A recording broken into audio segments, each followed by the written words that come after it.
Hello and welcome to my review of Tzarketh Bane of Law for Slaves to Darkness for Warhammer the Age of Sigmar from Games Workshop.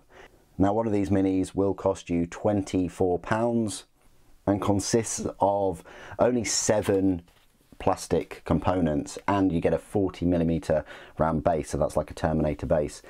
The format of this video is as normal. I'll have a look at the mini up close. I'll go through how easy it was to build. Spoiler, very easy.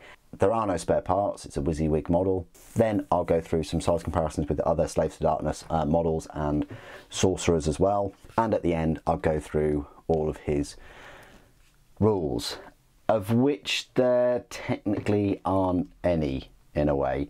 I mean, his instruction guide just has a thing on the back, which I guess just gives him rules for the staff. No rules for the rune blade, so I'll just give you the rules from the Slaves to the Darkness battle tome instead, because even though he's named, he doesn't have name character rules, no specific rules for him, so just proxy him as a cool sorcerer lord. So first things first, let's have a look at this mini. A very cool miniature. I really like him. I think he will work very well with my Slaves to Darkness. He's got the armour, he's got the feathers at the back for his cloak, he's got this book that's on fire, he's got the chainmail underneath, he's got some icon, he's got an icon and a bone and like a scroll thing, and then of course he's got that lovely staff with some rings on there. Swordbreaker rings probably. Yeah, with that skull again, that's on fire. Maybe you could have him as a Warhammer 40,000 sorcerer, but like a cultist kind of sorcerer that stumbled across this book and has, you know, increased his size and things. Maybe you could have him as that. I do like the helmet though. That's quite cool. It's got this sort of beast looking thing to it. I wonder where his eyes are, whether his eyes are actually where the eyes are or whether they're just sneaking out in there. I think it kind of, there his eyes there, you can just about see them poking out. But yeah, and then there's this like dead rat thing and some more runes. But so yeah, that's the Sorcerer Lord. Very easy to put together. I didn't have any issues whatsoever. Very quick model to build. So, no spare parts, let's get on to the size comparisons. Okay, let's start off with the smallest sorcerer to the largest sorcerer. Here is a sorcerer from the 90s, it's metal, still haven't got around to painting it after 30 years. No, I haven't had him that long. Look how small he is, this little Ribley sorcerer thing. I think he came with a familiar, which I do have, I've just found that. But yeah, he's like not even half the height of the new sorcerer.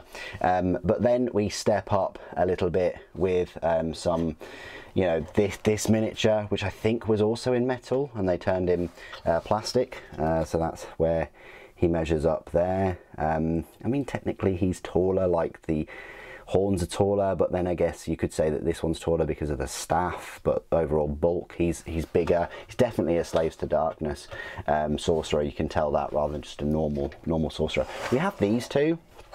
I'm not quite sure what these are. Maybe these were anniversary minis or part of the Warhammer Plus minis. This one was in a group of them, so I think they're both female sorcerers, which is really quite cool. And yeah, size wise compared to the Slaves of Darkness, again, they are smaller, so we could probably put those there, maybe-ish, yeah. So that's the sorcerers there. We also have a sort of special mention, Tzeentch Sorcerer on a disc. Of course, going to be way taller, but that's because it's on a disc. And then the Grand Sorcerer of all, I bet you weren't expecting this. We've got Nagash, who is absolutely huge, as you can tell. We're way up there. And yes, there will be a review of him coming very soon to the channel, so don't worry about that. However, because he is a Slaves to Darkness sorcerer, I might as well give you some comparisons with some Slaves to Darkness models. So we've got a normal Slaves to Darkness warrior. He's taller than a normal warrior. We've got a knight, of course. Knights on horseback, because a knight will be taller. We've got Eternus, which is even bigger still. And then we've got a demon prince right here.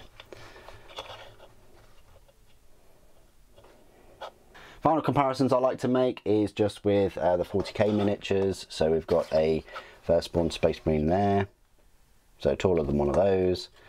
Obviously going to be taller than Sly Marbo.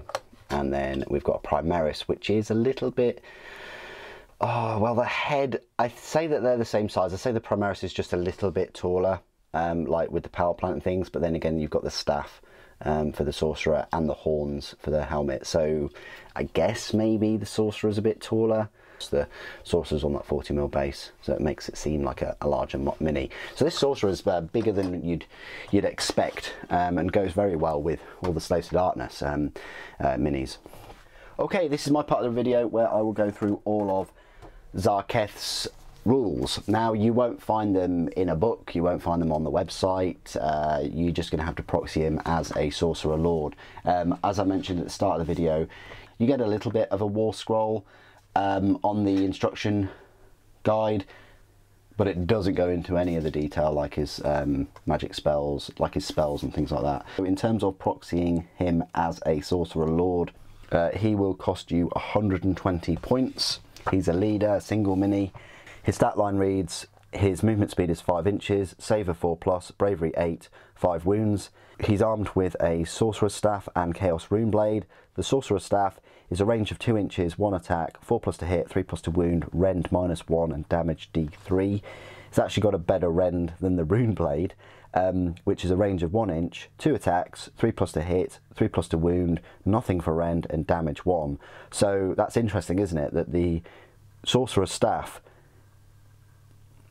has 1 less attack, it's harder to hit, but it has a better rend and a better damage. He is a wizard, so he can attempt to cast 1 spell in your hero phase and attempt to unbind 1 spell in the enemy hero phase.